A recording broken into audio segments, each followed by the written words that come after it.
여러분은 지금 이 순간 진정한 자신이 누구인지 알고 계신가요? 아침에 거울을 보며 마주하는 그 얼굴이 정말로 여러분의 진짜 모습일까요? 아니면 세상이 원하는 모습으로 만들어진 가면일까요? 이 질문이 여러분의 마음 깊숙한 곳을 건드렸다면 오늘 우리가 함께 떠날 여행이 바로 여러분을 위한 것입니다. 20세기 가장 위대한 정신분석학자 칼 구스타프 융은 말했습니다. 인생의 가장 큰 비극은 자신도 모르는 사이에 다른 사람의 삶을 사는 것이라고요. 우리는 부모가 원하는 모습, 사회가 요구하는 모습, 친구들이 기대하는 모습으로 살아가면서 정작 진짜 자신은 어디에 있는지 모르게 됩니다. 마치 연극 무대 위에서 평생 남의 대본을 읽으며 살아가는 배우처럼 말이죠. 하지만 여기에 희망이 있습니다. 융은 우리 모두에게 진정한 자아로 돌아갈 수 있는 길이 있다고 믿었습니다. 그는 이를 개성화 과정이라고 불렀는데 이는 단순히 자신만의 특색을 찾는 것이 아니라 완전하고 통합된 인간으로 성장하는 여정을 의미합니다. 이 과정에서 우리는 자신의 그림자와 마주하고 내면의 상처를 치유하며 진정한 목적과 가치를 발견하게 됩니다. 오늘날 우리 사회를 보십시오. 경쟁이 치열하고 변화가 빠른 세상에서 많은 사람들이 길을 잃고 헤매고 있습니다. 성공의 기준도 모호하고 행복의 정의도 애매합니다. 소셜미디어는 우리에게 끊임없이 다른 사람과 비교하라고 속삭이고 광고는 우리가 부족하다고 말하며 무언가를 사라고 유혹합니다. 이런 혼란 속에서 우리는 점점 더 자신을 잃어가고 있는 것은 아닐까요? 융의 관점에서 보면 이러한 현대의 혼란은 우리가 집단 무의식의 힘에 압도당하고 있기 때문입니다. 우리는 개인으로서의 고유한 목소리를 잃고 군중의 소음에 휩쓸려가고 있는 것입니다.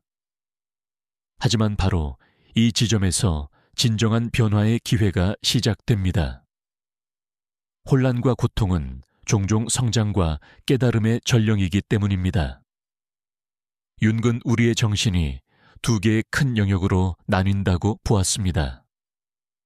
하나는 의식적인 자아이고 다른 하나는 무의식의 세계입니다. 대부분의 사람들은 의식적인 자아만을 자신이라고 생각하며 살아갑니다. 하지만 융에 따르면 우리의 진정한 모습은 의식과 무의식이 조화롭게 통합될 때 비로소 드러납니다. 이것이 바로 개성화 과정의 핵심입니다. 이 여정은 쉽지 않습니다. 때로는 고통스럽기도 하고 때로는 두렵기도 합니다. 우리는 자신이 숨겨왔던 어두운 면들과 마주해야 하고 오랫동안 믿어왔던 신념들을 의문시해야 할지도 모릅니다. 하지만 이 과정을 통해 우리는 진정한 자유와 진정한 행복을 찾을 수 있습니다. 더 이상 남의 기대에 맞춰 살 필요도 없고 가짜 성공을 좇을 필요도 없습니다. 우리는 온전히 우리 자신이 될 수 있는 것입니다. 여러분이 지금 느끼고 있는 공허함이나 불안감 혹은 뭔가 놓치고 있다는 느낌들이 사실은 여러분의 진정한 자아가 보내는 신호일지도 모릅니다. 이 신호들을 무시하거나 억누르려 하지 마세요. 대신 귀를 기울여 보세요. 그 속에서 여러분은 자신만의 독특하고 소중한 목소리를 발견할 수 있을 것입니다. 융의 개성화 이론은 단순한 심리학 이론이 아닙니다. 그것은 삶을 살아가는 하나의 철학이자 지혜입니다. 이 이론을 통해 우리는 자신의 진정한 가치와 목적을 발견하고 의미 있는 삶을 창조할 수 있는 방법을 배울 수 있습니다. 그리고 이 모든 것이 바로 지금 여러분이 서 있는 이 자리에서부터 시작될 수 있습니다. 자, 이제 함께 떠나볼까요? 진정한 자신을 찾고 의미 있는 삶의 가치를 창조하는 이 특별한 여행을 말입니다. 칼 융이 제시한 개성화 과정은 인간이 진정한 자아를 발견하고 완성된 인격체로 성장하는 평생에 걸친 여정입니다. 이 과정에서 가장 먼저 우리가 마주해야 할 것은 바로 우리 자신의 그림자입니다. 그림자란 우리가 의식적으로 인정하고 싶어 하지 않는 성격의 어두운 면들을 말합니다.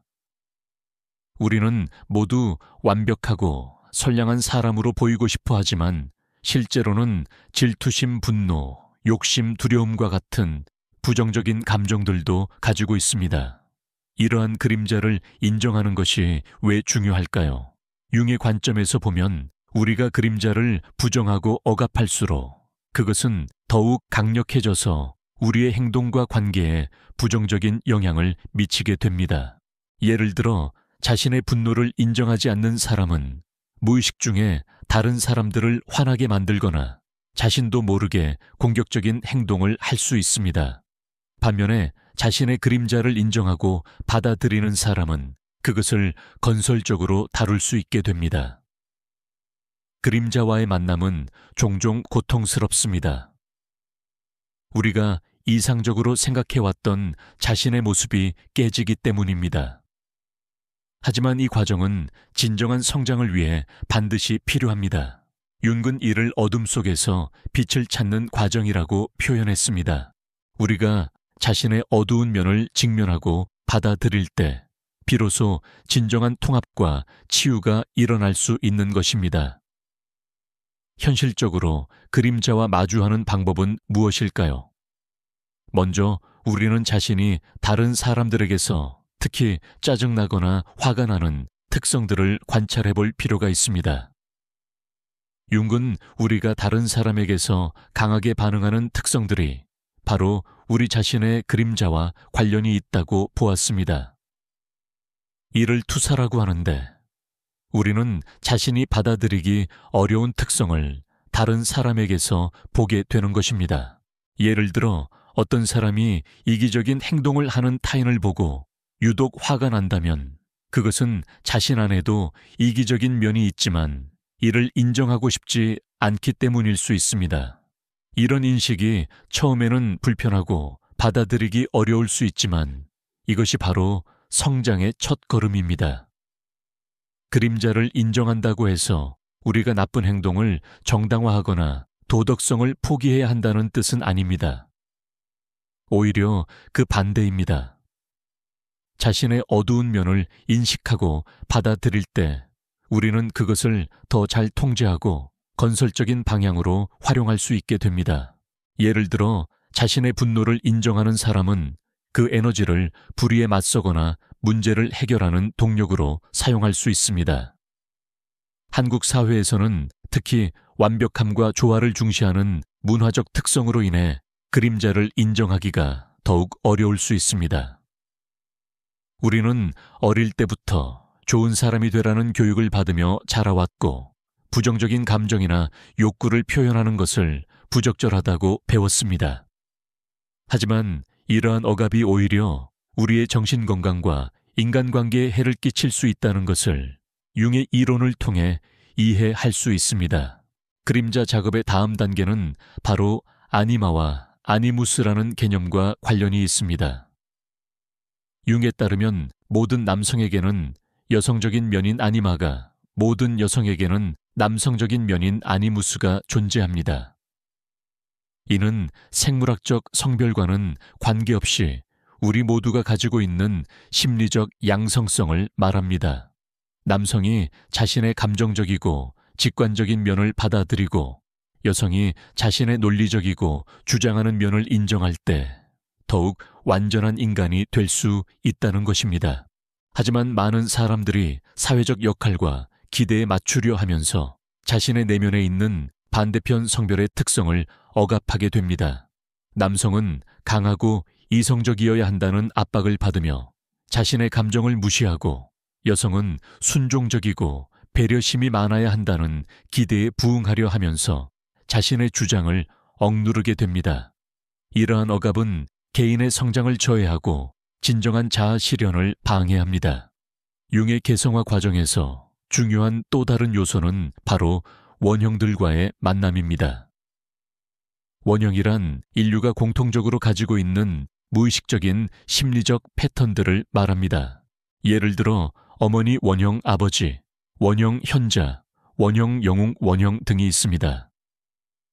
이러한 원형들은 우리의 행동과 생각에 깊은 영향을 미치지만 대부분 의식적으로 인식되지 않습니다. 개성화 과정에서 우리는 이러한 원형들을 의식적으로 인식하고 그것들과 건전한 관계를 맺을 필요가 있습니다. 예를 들어 어머니 원형의 긍정적인 측면은 양육과 보호, 무조건적인 사랑을 상징하지만 부정적인 측면은 과잉보호나 질식시키는 사랑을 나타낼 수 있습니다. 이러한 원형의 양면성을 이해하고 받아들일 때 우리는 더욱 균형 잡힌 관점을 가질 수 있게 됩니다. 한국 문화에서 특히 강하게 나타나는 원형 중 하나는 효도와 관련된 부모 원형입니다. 전통적으로 부모에 대한 존경과 순종이 강조되어 왔는데 이것이 때로는 개인의 자율성과 성장을 제약하는 요소로 작용하기도 합니다. 융의 관점에서 보면 건강한 개성화를 위해서는 부모 원형의 긍정적인 측면은 받아들이되 그것에 완전히 지배당하지 않는 균형을 찾는 것이 중요합니다. 이러한 과정을 통해 우리가 궁극적으로 도달하려고 하는 것은 바로 자기 실현 또는 자기 완성입니다. 융은 이를 셀프라는 개념으로 설명했는데 셀프는 의식과 무의식을 통합한 완전한 인격체를 의미합니다. 셀프는 우리가 태어날 때부터 가지고 있는 잠재력이지만 평생에 걸친 개성화 과정을 통해서만 실현될 수 있습니다. 셀프의 실현은 단순히 개인적인 만족이나 성취를 의미하지 않습니다. 그것은 자신의 고유한 역할과 목적을 발견하고 그것을 통해 더 큰 전체에 기여하는 것을 포함합니다. 융은 진정으로 개성화된 사람은 자신만을 위해 사는 것이 아니라 인류 전체의 발전에 기여한다고 보았습니다. 이 과정에서 중요한 것은 바로 의미의 발견입니다. 융은 인간이 행복보다는 의미를 추구하는 존재라고 보았습니다. 물론 행복도 중요하지만 진정한 만족과 충만함은 자신의 삶이 의미 있다고 느낄 때 얻어집니다. 이러한 의미는 외부에서 주어지는 것이 아니라 자신의 내면에서 발견되는 것입니다. 그렇다면 어떻게 자신만의 의미를 찾을 수 있을까요? 융은 여기서 꿈과 상징의 중요성을 강조했습니다. 우리의 무의식은 꿈과 상징을 통해 끊임없이 우리와 소통하려고 합니다.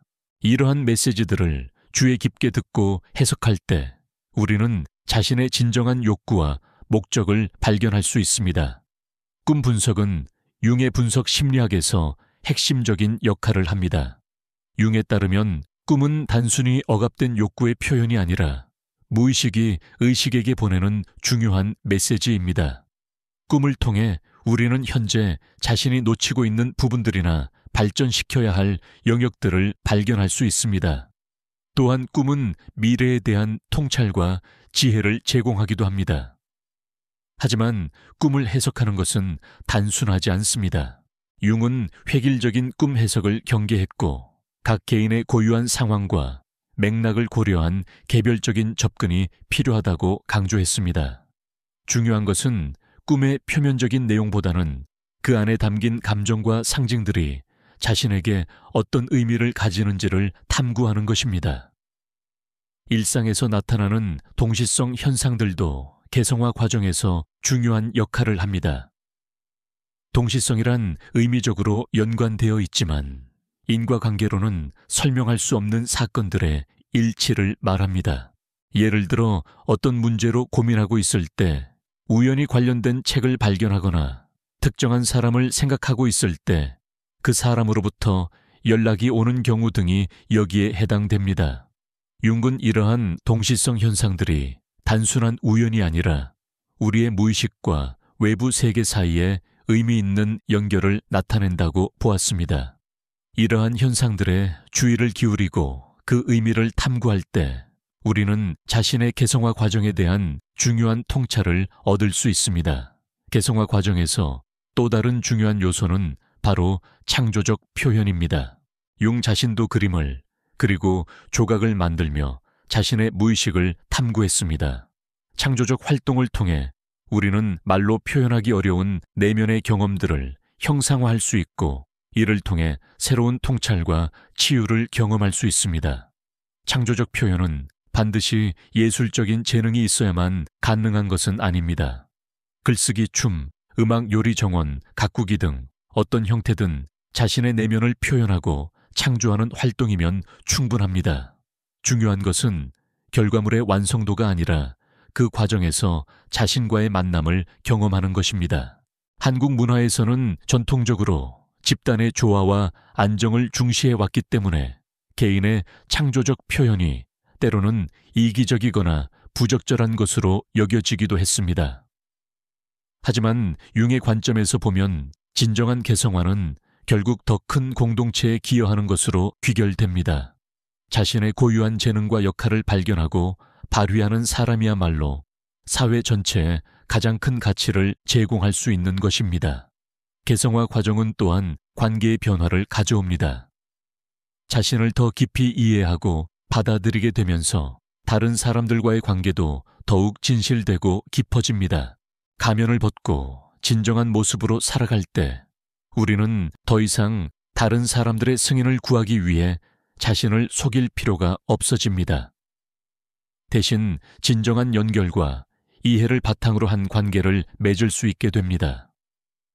하지만 이 과정에서 일부 관계들은 변화하거나 끝날 수도 있습니다. 자신이 변화하면서 더 이상 예전의 역할이나 패턴에 맞지 않는 관계들이 있을 수 있기 때문입니다. 이것은 때로는 아프고 어려운 경험이지만 진정한 성장과 치유를 위해서는 필요한 과정입니다. 융의 개성화 이론에서 중요한 또 다른 측면은 바로 삶의 단계에 따른 과제들입니다. 융은 인생을 크게 두 부분으로 나누었는데 첫 번째 반은 외부 세계에서의 성취와 적응에 집중하는 시기이고 두 번째 반은 내면의 발달과 의미 탐구에 집중하는 시기라고 보았습니다. 젊은 시절에는 사회에 적응하고 생존하며 성취를 이루는 것이 주요한 과제입니다. 학업을 마치고 직업을 구하며 가정을 꾸리는 등의 외적인 목표들이 중요합니다. 하지만 중년 이후가 되면서 이러한 외적 성취만으로는 만족할 수 없는 공허함을 경험하게 됩니다. 이때가 바로 진정한 개성화 과정이 본격적으로 시작되는 시기입니다. 이러한 삶의 단계별 특성을 이해하는 것은 매우 중요합니다. 젊은 시절에 내면의 탐구에만 집중하면 현실 적응에 어려움을 겪을 수 있고 반대로 중년 이후에도 외적 성취에만 매달리면 깊은 공허감과 무의미함을 경험할 수 있습니다.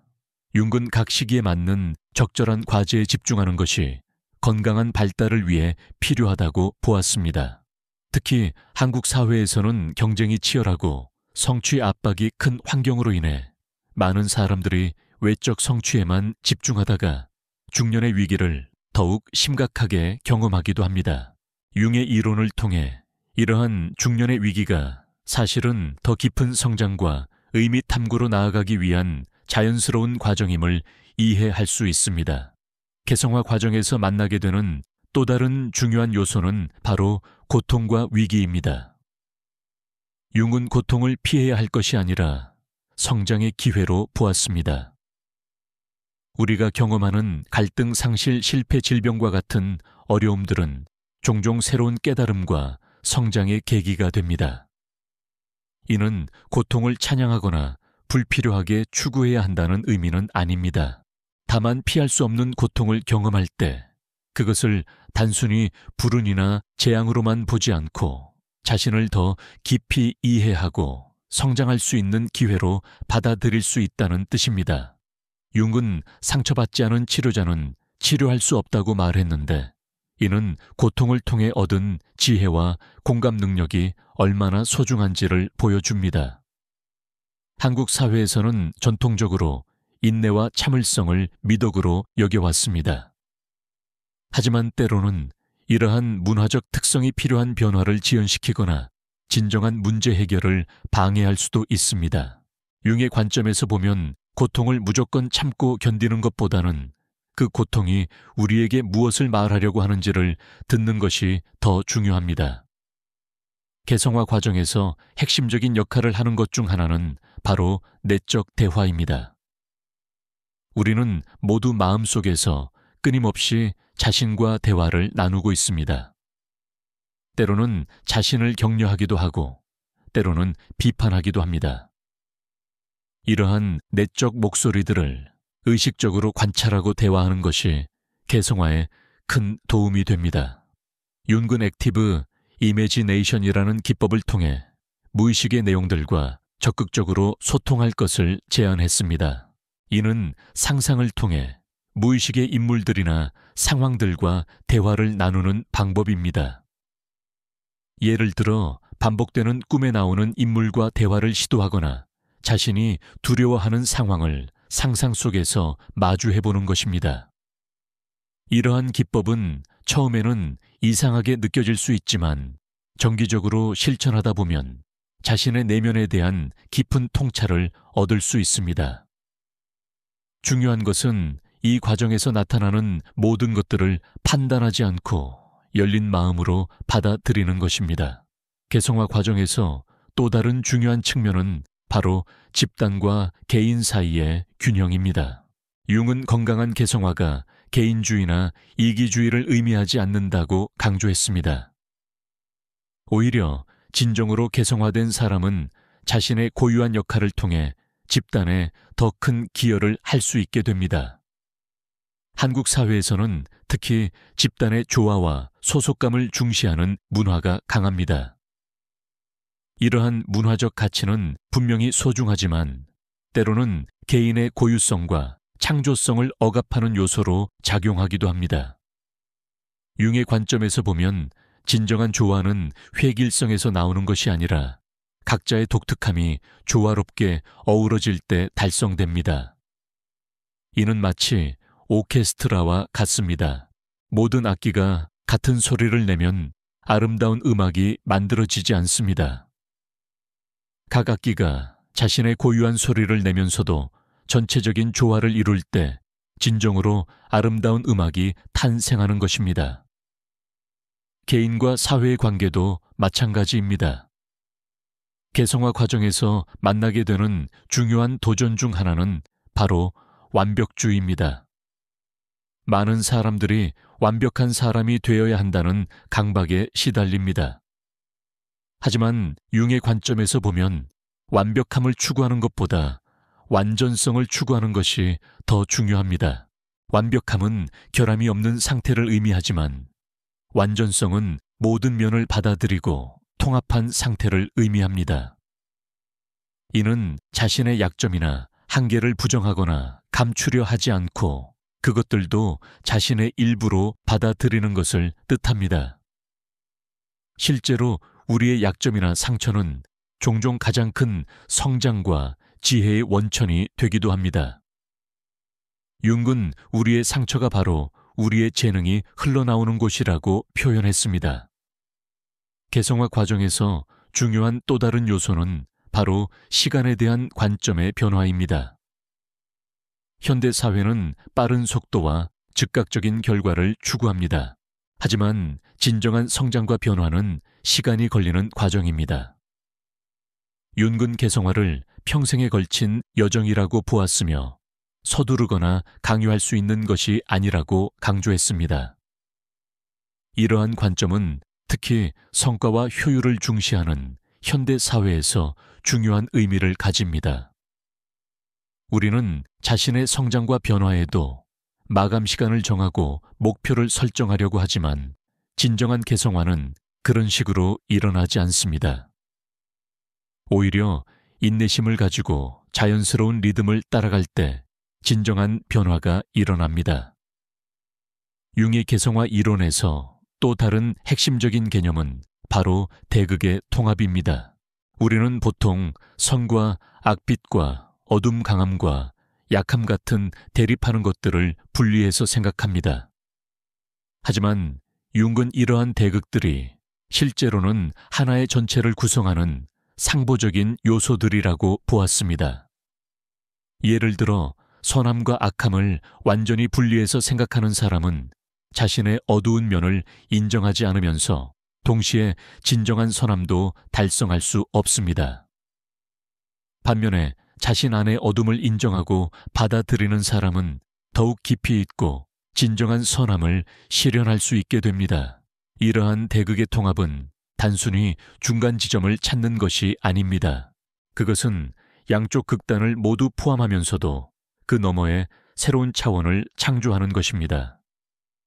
융은 이를 초월적 기능이라고 불렀는데, 이는 대립하는 요소들 사이에서 새로운 제3의 길을 찾아내는 능력을 의미합니다. 개성화 과정에서 마주하게 되는 또 다른 중요한 주제는 바로 죽음과 유한성입니다. 죽음에 대한 인식은 종종 우리로 하여금 진정으로 중요한 것이 무엇인지를 깨닫게 합니다. 융은 중년 이후에 개성화 과정에서 죽음에 대한 수용이 중요한 역할을 한다고 보았습니다. 죽음을 받아들인다는 것은 체념이나 포기를 의미하지 않습니다. 오히려 유한한 삶의 소중함을 깨닫고 더욱 의미 있게 살려는 동기를 얻는 것입니다. 죽음의 그림자 아래서 우리는 진정으로 중요한 가치들을 구별할 수 있게 되고 시간을 더욱 소중히 여기게 됩니다. 한국 문화에서는 전통적으로 죽음에 대한 논의를 금기시하는 경향이 있었습니다. 하지만 융의 관점에서 보면 죽음에 대한 건전한 성찰은 더 충실한 삶을 위해 필수적입니다. 죽음을 의식할 때 우리는 매 순간을 더욱 깊이 있게 살 수 있고 진정으로 의미 있는 일들에 집중할 수 있게 됩니다. 개성화 과정에서 중요한 또 다른 측면은 바로 내적 권위의 개발입니다. 많은 사람들이 외부의 권위나 다른 사람들의 기대에 의존해서 살아갑니다. 부모나 교사, 사회적 규범이나 전문가들의 의견에 따라 자신의 결정을 내립니다. 하지만 진정한 개성화를 위해서는 자신만의 내적 권위를 개발하는 것이 필요합니다. 내적 권위란 자신의 가치관과 판단력을 믿고 그에 따라 결정을 내릴 수 있는 능력을 말합니다. 이는 다른 사람들의 의견을 무시한다는 뜻이 아니라 다양한 관점을 고려하면서도 최종적으로는 자신의 내적 지혜에 따라 결정을 내린다는 의미입니다. 이러한 내적 권위의 개발은 특히 한국 사회에서 중요한 의미를 가집니다. 전통적으로 연장자나 권위자의 의견을 따르는 것이 미덕으로 여겨졌지만 급변하는 현대 사회에서는 각자가 자신만의 판단력과 결정 능력을 기를 필요가 있습니다. 융의 개성화 이론에서 또 다른 핵심적인 요소는 바로 종교적 또는 영적 차원입니다. 융은 인간에게 내재된 종교적 욕구가 있다고 보았습니다. 여기서 말하는 종교적 욕구란 특정 종교나 교리를 따르는 것이 아니라 자신보다 큰 무엇인가와 연결되고 싶어하는 근본적인 욕구를 의미합니다. 이러한 영적 차원의 탐구는 개성화 과정에서 깊은 의미와 방향감을 제공합니다. 자신만의 영성을 개발하는 것은 종종 삶의 가장 어려운 순간들을 극복하는 힘이 되기도 합니다. 융 자신도 깊은 개인적 위기를 겪으면서 영적 탐구를 통해 회복과 성장을 경험했습니다. 현대 사회에서 많은 사람들이 전통적인 종교로부터 멀어지고 있지만 동시에 영적 갈증은 여전히 존재합니다. 융의 관점에서 보면 각자가 자신만의 방식으로 이러한 영적 욕구를 탐구하고 충족시켜야 합니다. 이는 반드시 종교적 형태일 필요는 없으며 자연과의 교감, 예술적 창조 명상, 봉사활동 등 다양한 형태로 나타날 수 있습니다. 개성화 과정에서 만나게 되는 또 다른 중요한 주제는 바로 용서입니다. 우리는 모두 살아가면서 상처를 주고받습니다. 때로는 다른 사람으로부터 상처를 받기도 하고 때로는 자신이 다른 사람에게 상처를 주기도 합니다. 이러한 상처들을 치유하고 용서하는 것은 개성화 과정에서 핵심적인 과제입니다. 용서는 단순히 잘못을 없었던 일로 만드는 것이 아닙니다. 그것은 상처와 분노에 매여 있던 에너지를 해방시켜 더 건설적인 방향으로 사용할 수 있게 하는 것입니다. 융근 용서가 주로 용서하는 사람 자신을 위한 것이라고 보았습니다. 분노와 원망에 사로잡혀 있으면 진정한 성장과 행복이 불가능하기 때문입니다. 자기 용서 역시 매우 중요합니다. 많은 사람들이 자신의 과거 실수나 약점에 대해 끊임없이 자신을 비난하고 처벌합니다. 하지만 이러한 자기 비난은 성장을 돕기보다는 오히려 방해하는 경우가 많습니다. 융의 관점에서 보면 자신의 불완전함을 인정하고 받아들이는 것이 진정한 변화의 시작입니다. 개성화 과정에서 중요한 또 다른 요소는 바로 감사와 수용입니다. 우리는 종종 자신이 가지지 못한 것들에 초점을 맞추면서 불만과 부족함을 느낍니다. 하지만 진정한 성장과 행복을 위해서는 이미 가진 것들에 대한 감사와 현재 상황에 대한 수용이 필요합니다. 이는 현실에 안주하거나 변화를 포기한다는 뜻이 아닙니다. 오히려 현재를 충분히 받아들이고 감사할 때 우리는 더욱 안정된 기반에서 성장과 변화를 추구할 수 있게 됩니다. 융은 우리가 있는 그대로의 모습을 받아들일 때 비로소 진정한 변화가 가능하다고 보았습니다. 한국 사회에서는 특히 성취와 발전을 중시하는 문화로 인해 현재에 만족하거나 감사하는 것이 나태함으로 여겨지기도 합니다. 하지만 융의 관점에서 보면 감사와 수용은 더 큰 성취와 행복을 위한 필수적인 토대입니다. 개성화 과정에서 또 다른 중요한 측면은 바로 놀이와 유머의 역할입니다. 융은 너무 진지하고 엄격한 태도가 오히려 성장을 방해할 수 있다고 보았습니다. 때로는 가볍고 유쾌한 마음으로 자신을 바라보는 것이 깊은 통찰을 가져다 주기도 합니다.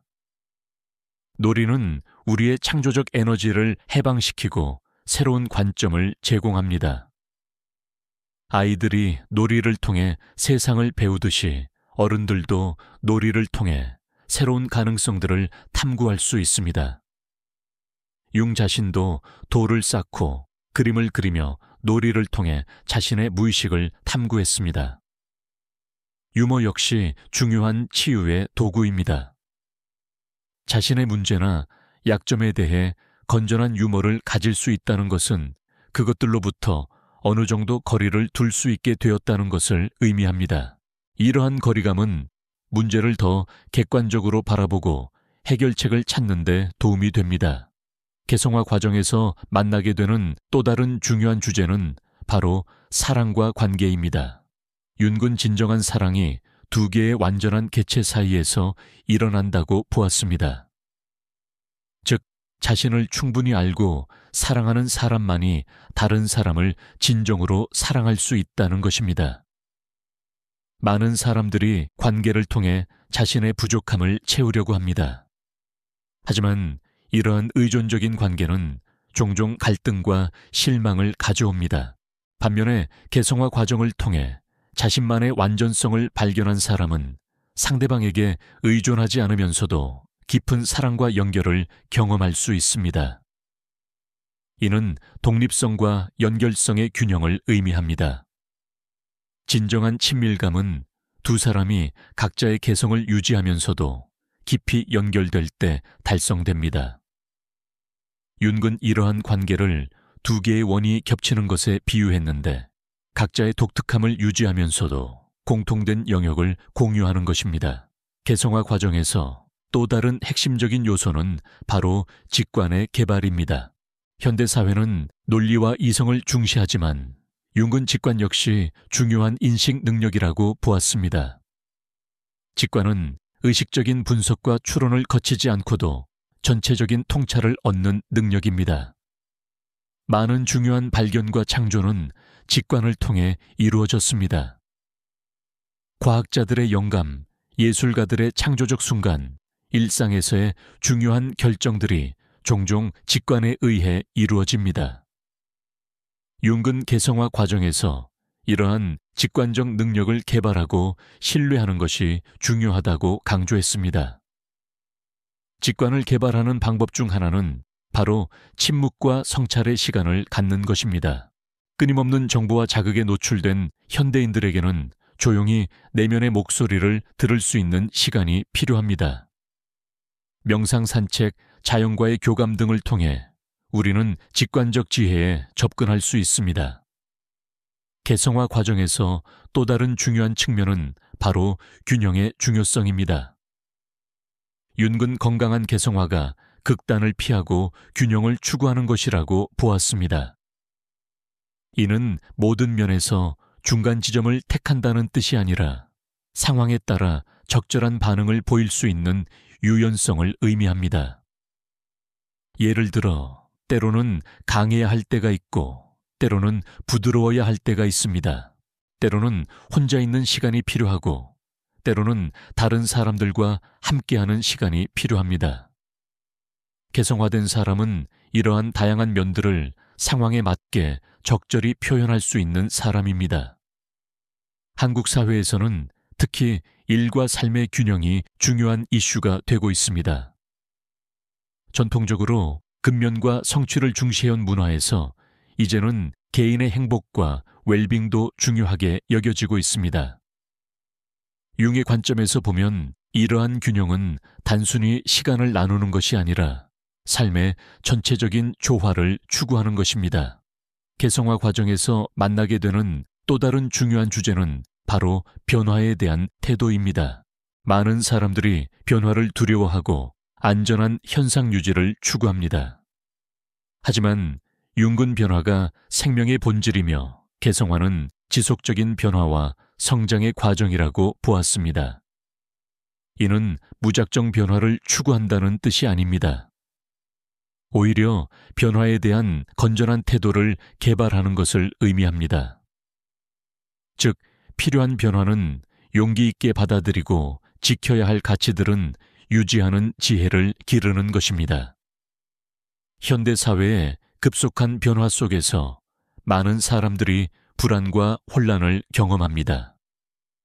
하지만 융의 관점에서 보면 이러한 외부의 변화는 내적 성장의 기회이기도 합니다. 변화하는 환경에 적응하면서 우리는 새로운 능력과 가능성을 발견할 수 있습니다. 개성화 과정에서 또 다른 핵심적인 요소는 바로 정체성의 유연성입니다. 많은 사람들이 자신을 고정된 역할이나 특성으로 규정합니다. 나는 내향적인 사람이야. 나는 창조적이지 못해. 나는 수학을 못해 같은 식으로 자신을 제한합니다. 하지만 융은 우리 모두가 다양한 가능성을 가지고 있으며 상황과 필요에 따라 다른 면들을 개발할 수 있다고 보았습니다. 이러한 정체성의 유연성은 특히 빠르게 변화하는 현대 사회에서 중요합니다. 평생 한 가지 직업을 갖던 시대에서 여러 번 진로를 바꾸는 시대로 변화했고, 이에 따라 우리는 더욱 다양한 역할과 능력을 개발할 필요가 있습니다. 융의 개성화 이론에서 또 다른 중요한 측면은 바로 집중과 확산의 균형입니다. 깊은 전문성을 개발하는 것도 중요하지만 동시에 다양한 경험과 관심사를 통해 폭넓은 인간성을 기르는 것도 필요합니다. 융 자신이 정신의학자이면서 동시에 철학자, 종교학자, 인류학자였던 것처럼 말입니다. 현대 사회에서는 전문화와 세분화가 진행되면서 각자의 좁은 영역에만 집중하는 경향이 있습니다. 하지만 융의 관점에서 보면 진정한 개성화를 위해서는 자신의 전문 영역을 넘어서는 광범위한 관심과 경험이 필요합니다. 개성화 과정에서 중요한 또 다른 요소는 바로 봉사와 기여입니다. 진정으로 개성화된 사람은 자신만을 위해 사는 것이 아니라 더 큰 공동체와 인류 전체에 기여하려고 합니다. 이는 의무감에서 나오는 것이 아니라 자연스러운 열망에서 나오는 것입니다.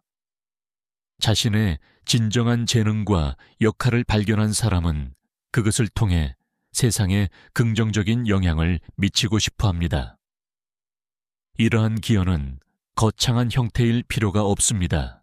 자신의 위치에서 최선을 다하고 주변 사람들에게 긍정적인 영향을 미치는 것만으로도 충분합니다.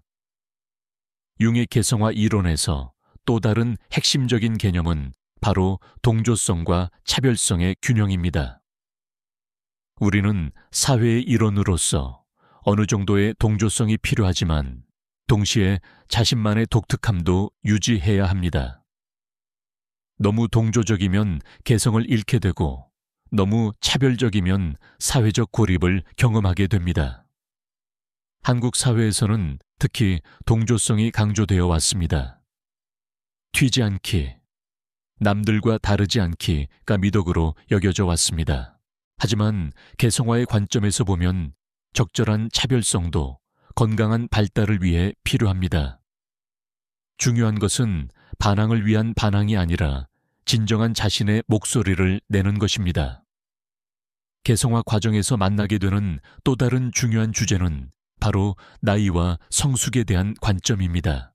융은 단순히 나이가 들어가는 것과 진정한 성숙은 다르다고 보았습니다. 진정한 성숙은 경험을 통해 지혜를 얻고 자신과 세상에 대한 깊은 이해를 개발하는 것을 의미합니다. 현대 사회에서는 젊음과 새로움을 지나치게 숭배하는 경향이 있습니다. 하지만 융의 관점에서 보면 각 인생 단계마다 고유한 가치와 아름다움이 있습니다. 중년과 노년기에는 젊은 시절과는 다른 깊이 있는 지혜와 평온함을 개발할 수 있습니다. 개성화 과정에서 또 다른 핵심적인 요소는 바로 모순의 수용입니다. 우리는 보통 일관성과 논리성을 추구하지만 실제 삶은 모순과 역설로 가득합니다. 융은 이러한 모순들을 없애려고 하기보다는 받아들이고 통합하는 것이 성숙의 표시라고 보았습니다. 예를 들어 우리는 동시에 독립적이면서도 의존적이고 강하면서도 약하며 이성적이면서도 감정적입니다. 이러한 모순적인 면들을 부정하거나 제거하려고 하지 말고 그것들이 모두 자신의 일부임을 인정할 때 더욱 완전한 인간이 될 수 있습니다. 융의 개성화 이론에서 또 다른 중요한 측면은 바로 문화와 개인의 관계입니다. 우리는 모두 특정한 문화적 배경에서 자라나며 그 문화의 가치관과 신념들을 내재화합니다. 하지만 개성화 과정에서는 이러한 문화적 조건화를 의식적으로 검토하고 자신에게 진정으로